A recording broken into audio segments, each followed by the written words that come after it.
Beginning in 2020, we're implementing a company-wide annual review process for corporate employees, and this overview provides insight into the overall performance framework with a focus on what leaders need to know for ensuring a robust performance management process. Why is a performance framework important? From a financial performance perspective, there's clear evidence supporting the necessity for effective performance management. According to a multi-source report published by the Society for Human Resource Management, effective performance management can boost shareholder return, increase value per employee, and boost productivity exponentially as a result of creating higher performing employees. The findings of that same study have been corroborated by innumerable universities and consulting firms. The return on investment of having a robust performance management process is tremendous, including higher profits, better cash flow, and above average productivity. And it wasn't a surprise when the Corporate Leadership Council found that management commitment to a robust performance management process can drive up to a 40% increase in employee performance. So here's what we want to cover with you today: the highlights and key dates of the annual performance process, the 6 steps of the performance framework, the new spot-on guiding behaviors, which play a central role in what work gets done and how well it gets done, and the performance rating scale for rating both goal performance and for rating our new guiding behaviors. By the end of this presentation, you should have a good understanding of our new annual performance process and the expectations for both leaders and individual contributors. The annual performance review process runs from January 1st through December 31st and starts with developing SMART goals. Our hope is that every employee has their goals in place by March 6th. SMART is an acronym for specific, measurable, attainable, relevant, and time-bound.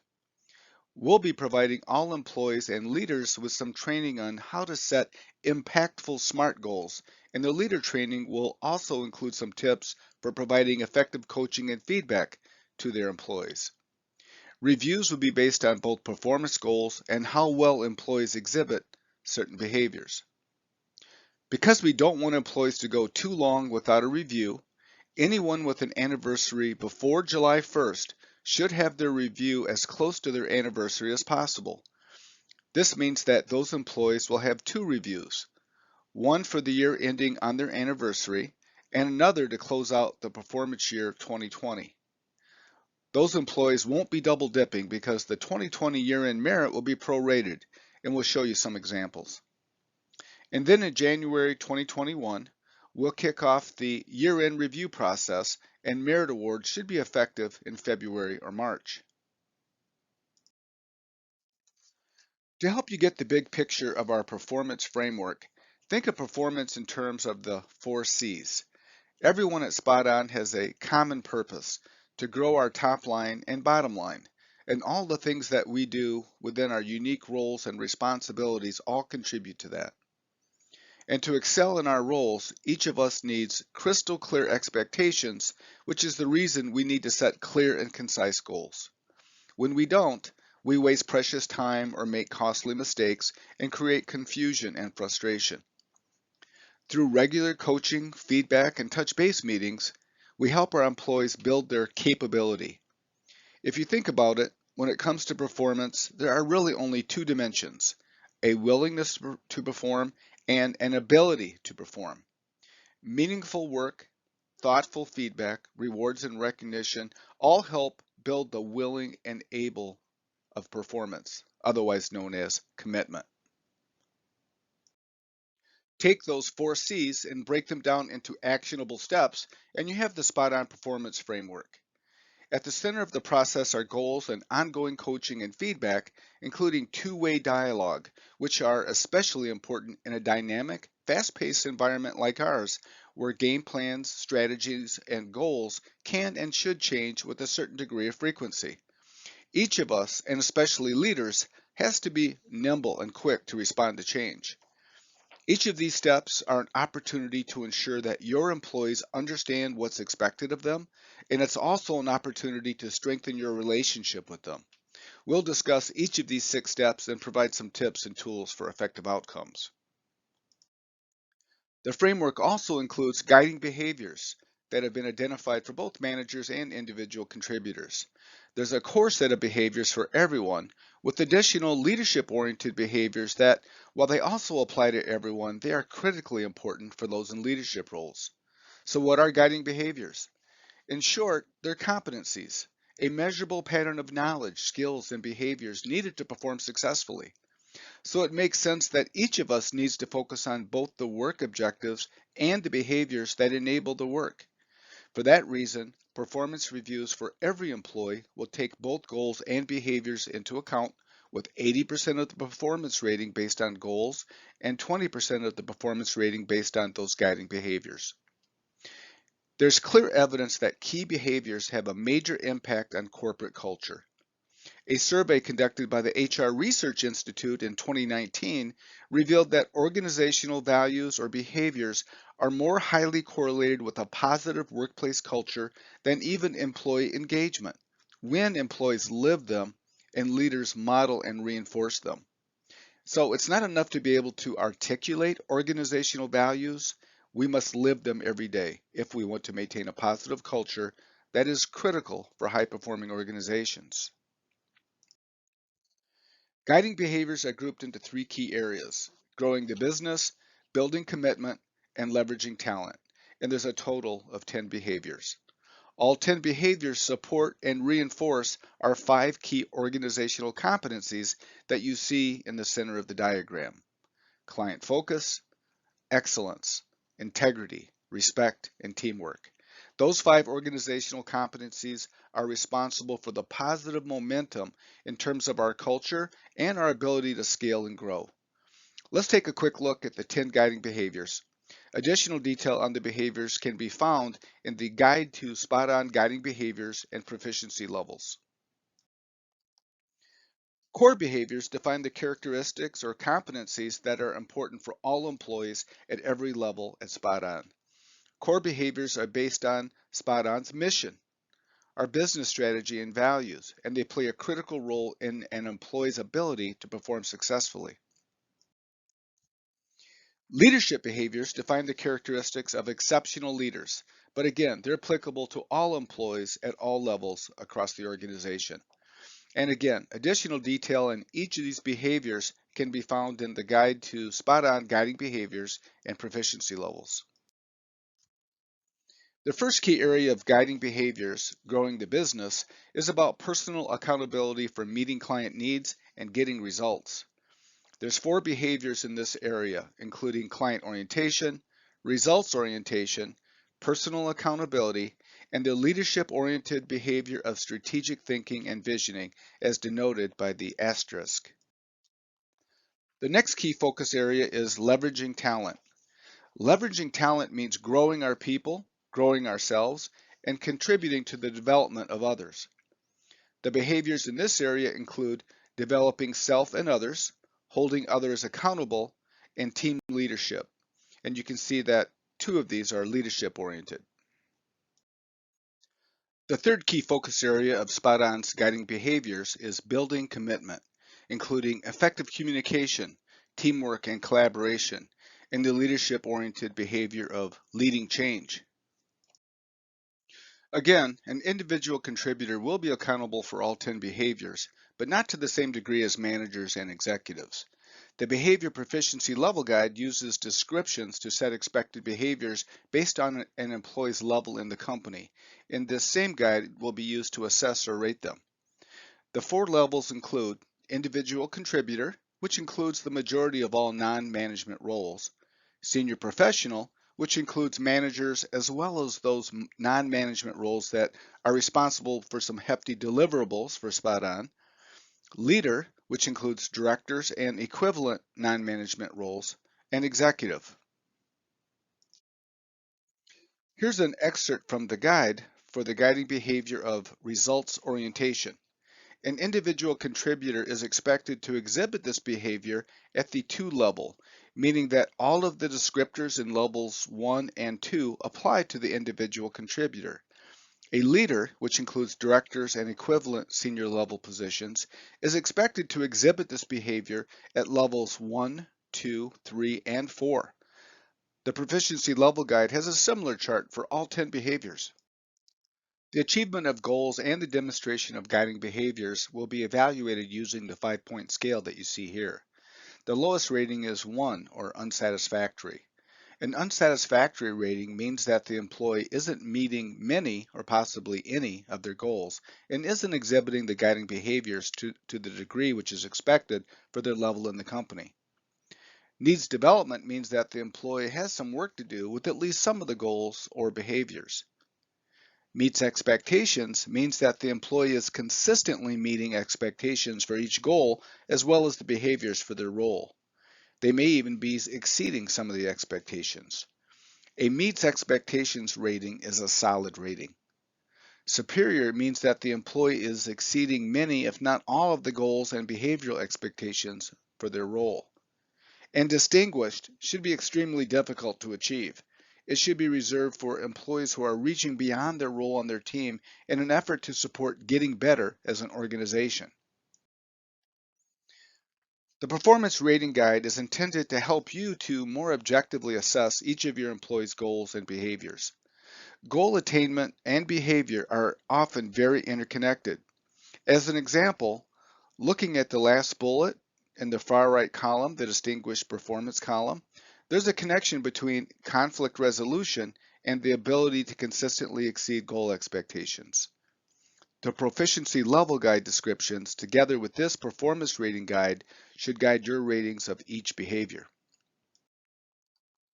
So, looking at this leveling guide again for the guiding behavior of results orientation, an individual contributor who is only exhibiting the behavior at the 1 level, shown here under the heading of wants to do the job well, would be rated either unsatisfactory or needs improvement, depending upon the degree of the deficiency.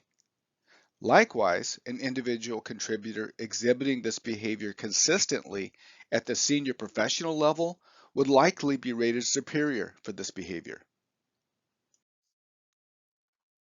Let's take a closer look at the 6 steps of the performance framework, which together are designed to help ensure employees stay on track, always know where they stand, have an opportunity to improve, and are then rated and rewarded appropriately for their performance. We'll be providing separate training on goal setting for both leaders and employees, so we won't spend a lot of time on that in this presentation. The goal setting process is timed to ensure that you set performance expectations early in the performance cycle, and your one-on-one meetings, along with regular coaching and feedback, help reinforce your employees' understanding of the expectations and where they stand. Our performance framework starts with well-defined goals that align with our corporate priorities. That's how we ensure that we're all rowing in the same direction toward common goals. Our corporate priorities determine our business unit or department goals, and those are in turn cascaded down to create the team leader and individual goals. With your direction, employees should provide you with a draft of their performance goals and include a minimum of 1 professional development goal. The leader's role is to ensure that those are the right goals and that they align with the corporate priorities. Another key management responsibility is to help employees meet their potential, and leaders should tell their employees just that. But also, be upfront about how much time, direction, and assistance employees can expect from you throughout the year. Learn what expectations the employee has of you so that you can level set and develop a common understanding.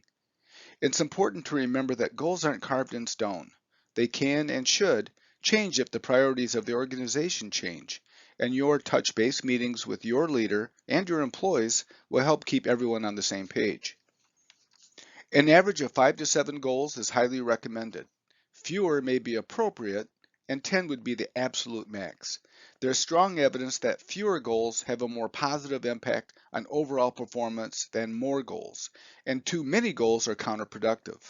For that reason, our performance review document will accommodate a maximum of 10 goals. We'd like every leader to work with their employees to ensure that they have solid, impactful goals in place as quickly as possible and no later than March 6th. Regular check-ins or touch-base meetings with your employees to discuss goal performance is necessary to ensure that employees stay on track, and leaders need to provide feedback and coaching that helps foster continuous improvement. We'll talk more about providing effective feedback in the training on goal setting, coaching, and feedback, but the STAR AR feedback tool is a great resource for tailoring clear and concise messages in your check-ins with your employees because it can be used for praising performance as well as helping employees to improve performance. STAR stands for situation or task, action and results, and AR stands for alternate action and enhanced results. In this example, the leader is praising performance. He said, "When you were speaking to the planning committee last week, you spoke clearly and loud enough. You were brief, organized, and to the point. The planning committee understood the message." This is a very simple example. The feedback was very straightforward, brief, and to the point. The leader cited the situation or task. He cited the action that the employee took, and he cited the result of that action. So this is the STAR portion of the tool. Here's an example of providing feedback for improving performance using the AR version of the tool.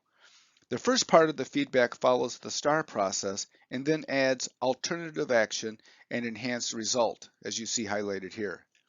The leader said, "Yesterday was the deadline for the operations report. You submitted the report today, a day late. As a result, our department did not meet its deadline." And then the AR portion of the feedback. "You need to inform me as soon as possible if you foresee missing a deadline so that we can plan alternate actions and continue to meet expectations." Check-ins or touch-base meetings focused on goal progress should be done as frequently as needed, and we recommend a minimum of once per quarter. Check-ins are a lot easier when you have a process for gathering information throughout the performance cycle. Most leaders create a file for each of their employees where they save information gathered throughout the year through direct observation, data collection, reviewing work, such as auditing calls, or asking for feedback from others. When you go through the goal setting process with your employees, you'll be looking to ensure there's a way to measure success. And it bears repeating that check-ins are especially important in a fast-paced environment to ensure employees are working on the right things, staying on track, and to see where you can help remove any obstacles to that progress. Providing feedback and coaching focused on continuous improvement and two-way communication is key during check-ins. And it's also an opportunity to solicit feedback on what you can do differently in support of your team.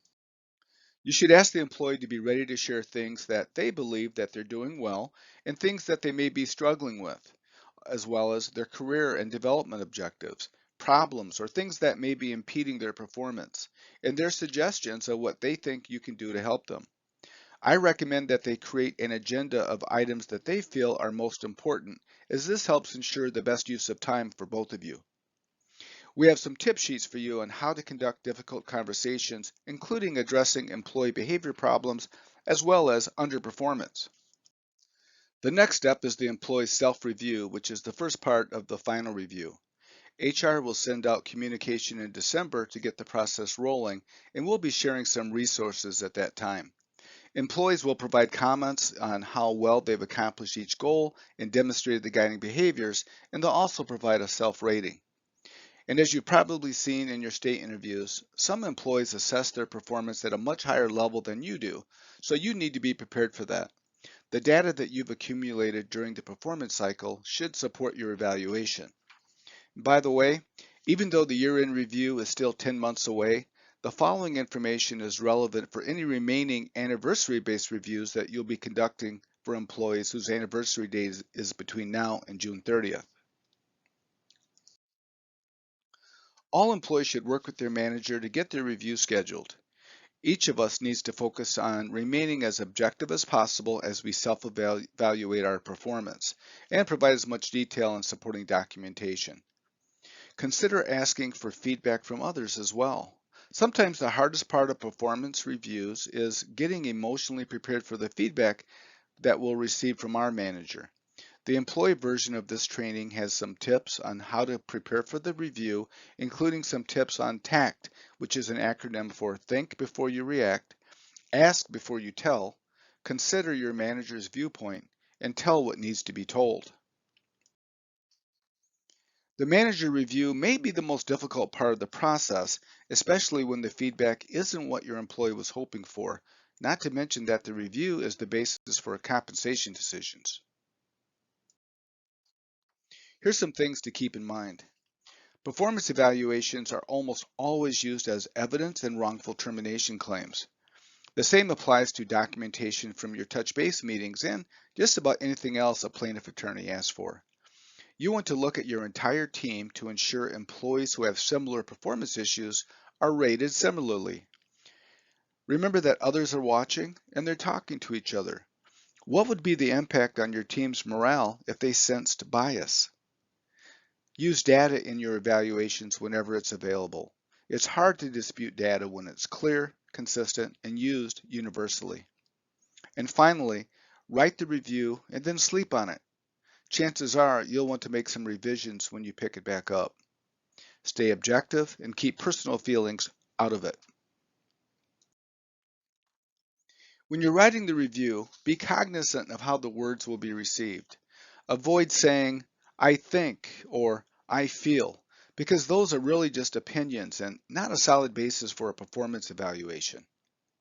Avoid "you" statements because those often create defensiveness.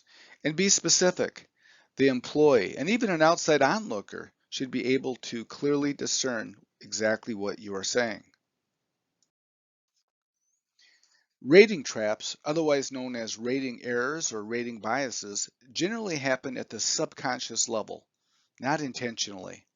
But it's important to be aware that these can happen and make a conscious effort to ensure that each of your evaluations are objective and free from bias. Here's a quick summary of the 10 most common types of workplace bias.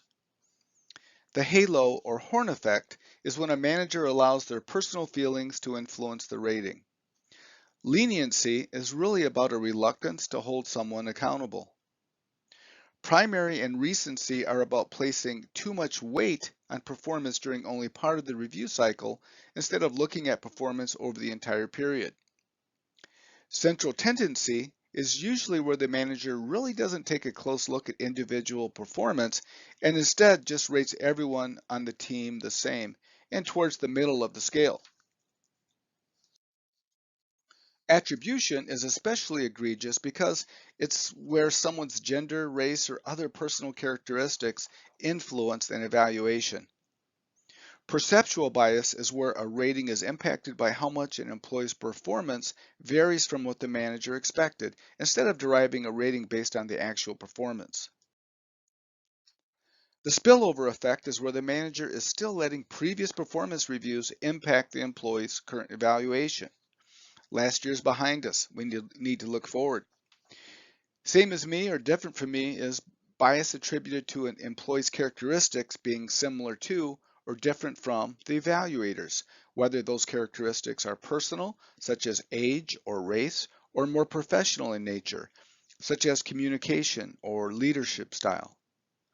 Opportunity bias, most commonly, is a manager's way of beefing up a review to get an employee a higher merit increase. And the last form of bias is familiarity bias, which is a tendency to more favorably rate employees who the manager is closer to, either at work or socially. Familiarity bias also occurs when a manager is unfamiliar with the job and therefore tends to rate the employee more leniently rather than trying to get needed information from others. Calculating the overall performance rating. Well, once the manager has rated the employee on each goal and behavior, they need to derive that final rating. And as I said, we're going to use a weighted average approach. Guiding behaviors, since they are so critical to our corporate success, will be worth 20% of the overall rating. So, someone who's doing a great job in meeting their performance goals, but isn't exhibiting the minimum expectations around each of the 10 behaviors, may have their overall rating negatively impacted. Conversely, doing a really great job with the behaviors could boost the overall rating. The first step is to come up with an average score for the goals, which is done by adding the scores together and dividing by the number of goals. So as you can see in this case, the employee had 7 goals and an average goal score of 3.28. The next step is to come up with the average score for behaviors. The behavior proficiency level guide should be used to help determine the rating for each behavior. In this example, the employee's average behavior score is 3.30. So bringing it together, using the weightings of 80% for goals and 20% for behaviors, the employee's overall performance rating is 3.284, rounded down to 3.0. Overall ratings that are directly in the middle, say a 3.5, will be rounded up, and anything below that middle point will be rounded down. So a 3.5 or higher will be rounded up to a 4, and 3.49 or lower will be rounded down to 3. While this is an ideal rating distribution for most organizations, we won't be imposing any sort of force curve or force ranking. However, HR will be looking at all reviews and conducting a calibration exercise where appropriate, such as when a leader has rated their entire team at 4 or 5. In high-performing organizations, the bar should be set sufficiently high that as many as 25% of your employees won't achieve all of their goals. In high-performing organizations, achieving a meets expectations rating is something an employee should be proud of. From a merit award standpoint, it's important to know that each manager will have a finite amount of dollars in their team's merit pool. So it's very important that each employee is rated accurately so that you can reward higher performance with a greater merit versus the lower performing employees. If everyone on your team is rated superior or distinguished, everyone would get a relatively smaller diluted merit award. The amount of the merit pool will be determined and communicated in the fourth quarter, and Human Resources will provide some rating-based merit guidance at that time. The final performance discussion can be uncomfortable for managers when the employee's self-evaluation of their performance is higher than your evaluation. During the discussion, the manager will also tell the employee what their merit increase is, if any. We'll give you some tips on how you can have an effective discussion. The final performance discussion is also, more or less, the first stage of the performance and development planning for the coming year. These tips can also be used during your touch base meetings. Consider preparing a script for opening the meeting to help ensure you start out the way you want to and to avoid any verbal missteps. Open the meeting by restating expectations, what you're there to discuss, and the expectation that the conversation will be two-way. Consider commencing the conversation by asking the employee to first discuss how they think they performed. This usually helps get things off to a smooth start by reducing the employee's anxiety and setting the stage for two-way communication.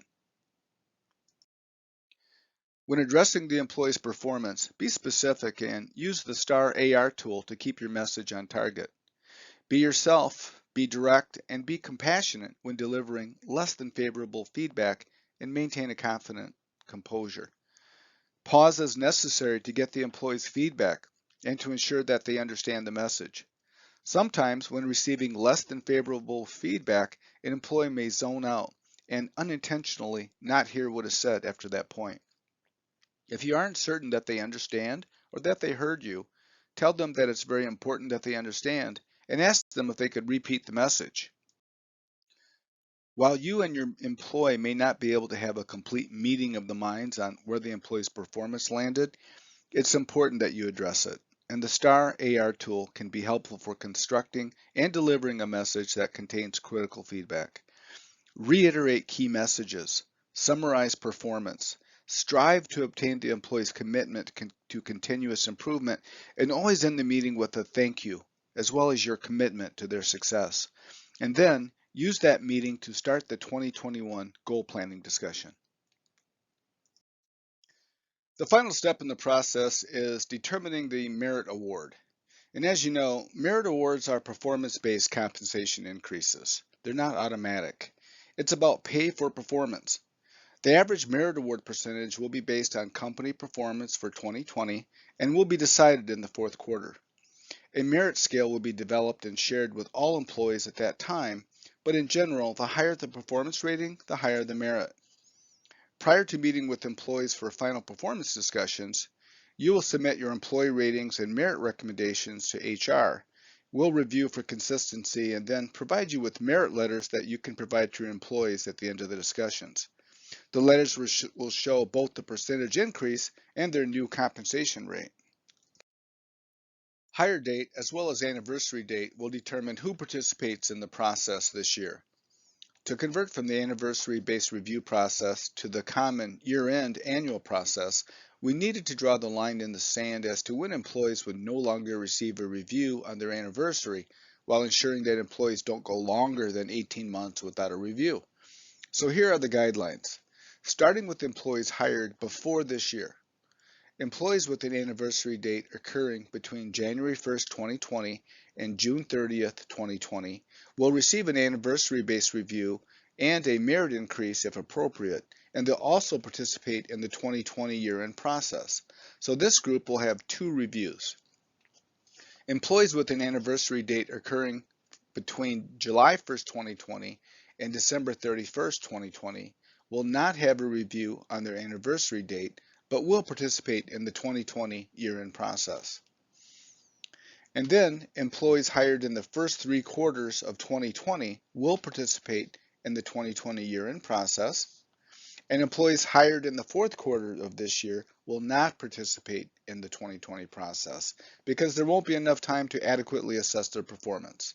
So their review won't take place until the 2021 year-end process. Each of these 4 scenarios impacts the merit award calculation as shown on the next 2 slides. So looking at example 1, where somebody has an anniversary that takes place between January 1st, 2020 and June 30th of 2020, and in this specific example, the anniversary is on February 1st of 2020, the employee will have their anniversary-based review as close to February 1st as possible and a merit increase. So for the 2020 year-end review, that review will cover the period of February 1st through December 1st of 2020, and a merit that was awarded to them in the amount of 3% will be prorated to reflect an 11-month period instead of 12. In other words, from February 1st, 2020 through December 31st of 2020. The proration of that 3% merit turns it into a 2.75% merit. So the employee will receive a 2.75% merit in early 2021 to cover that 11 months. In the second example, an employee is hired on July 1st. That means the employee will not have a review on their anniversary date in 2020 and subsequently will go a full 18 months without a formal review and merit. The merit will be prorated to reflect the extra 6 months, and the 3% merit that his manager gave him will become 4.5%. Looking at example 3, an employee hired on March 1st will receive a prorated merit amount to reflect 10 months of service, or 10 months in the review period. And then in example number 4, somebody hired on October 1st of 2020 will not participate in the process because 3 months is not enough time to assess their performance. However, they will participate in the process the following year, and their merit award will be prorated to reflect 15 months of service. So in this case, somebody receiving a 3% merit will receive a prorated merit of 3.75% in early 2022. As a recap, let's revisit key action items. Beginning now, set and review business and development goals. Discuss expectations around guiding behaviors for each of your employees. Make the time to meet with your employees as often as possible to help them stay on track. Employees and leaders need to give honest feedback on how things are going, as well as being open to receiving feedback and coaching. Communication is most effective when it's two-way. Ensure that everyone understands the rating scale and give examples. And deliver all anniversary-based reviews for employees that have an anniversary between now and June 30th. Along with a copy of this presentation, we'll be providing you with the resources that you see here, and we'll revisit the process and these resources in the 4th quarter. Thank you for taking the time to review this training with us today. This is a new process for many of us, so please don't hesitate to reach out to HR if you need additional resources.